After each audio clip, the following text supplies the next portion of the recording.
বনশ্রী নামের মধ্যেই যেন আছে সৌন্দর্য আর শান্তির ছোঁয়া। একসময় সবুজে ঘেরা, পরিচ্ছন্ন আর নিরাপদ আবাসিক এলাকা হিসেবে পরিচিত ছিল রাজধানীর বনশ্রী। বনশ্রীর সেই শ্রী যেন এখন আর নেই। যেখানে সেখানে ময়লার স্তূপ, ভাঙাচোরা রাস্তা, ধুলোবালি আর ফুটপাত দখল করে আছে হকাররা। আর রাত নামলেই বনশ্রীতে বাড়ে চুরি ছিনতাইয়ের আতঙ্ক। সিটি কর্পোরেশনের ব্যর্থতা তো থাকবেই, হ্যাঁ আছে, এবং দায়ভার আছে, এটা থাকবেই। যেটা আমাদের কাঙ্ক্ষিত ছিল সেটা আমরা পাই নাই। মানে রোডগুলা গিজি গিজি হয়ে গেছে, প্রায় জায়গায় পানি পড়ে থাকে। একসময় এই এলাকায় ছিল না অপরিকল্পিত যানজট, ছিল না ময়লার দুর্গন্ধ কিংবা নিরাপত্তাহীনতার শঙ্কা। নিজস্ব সোসাইটির ব্যবস্থাপনায় নিয়মিত পরিচ্ছন্নতা, নিরাপত্তা আর নাগরিক সুবিধা নিশ্চিত করা হতো।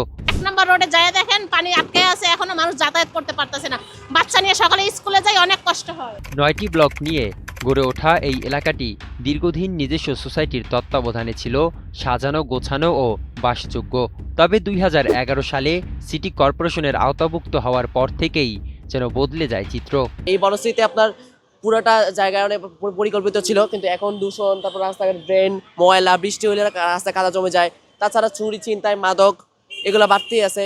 আমার মনে হয় সিটি কর্পোরেশনের আওতাভুক্ত হওয়ার কারণেই।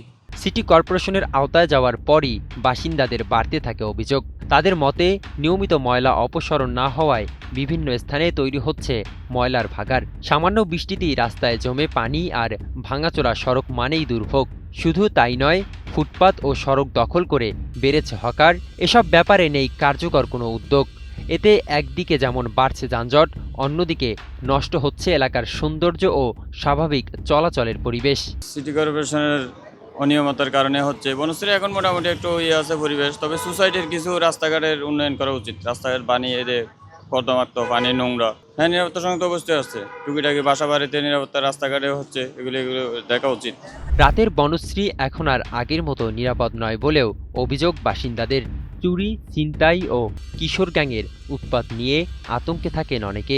মানে এই এলাকাগুলো আসলে আগে এরকম ছিল না, যদিও মানে এগুলো খুবই সিম্পল ছিমছাম ছিল একদম, কিন্তু এখন ইদানিং যে অবস্থা হয়েছে, কিন্তু এগুলো আসলে মানে খুব খারাপ লাগে যে ঢাকা শহরটা এরকম যখন ছিল না তখন খুব মানে ভালো লাগতো আসলে জিনিসগুলো। একসময়ের পরিচ্ছন্ন ও পরিকল্পিত আবাসিক এলাকা বনশ্রীকে বাঁচাতে বাসিন্দাদের প্রত্যাশা, দ্রুত কার্যকর উদ্যোগ নিয়ে এলাকার পরিচ্ছন্নতা, নিরাপত্তা ও নাগরিক সুবিধা নিশ্চিত করবে সংশ্লিষ্ট কর্তৃপক্ষ।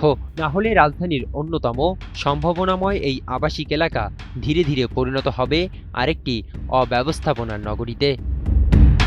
রুহুল আমিন, বাংলা নিউজ 24, ঢাকা।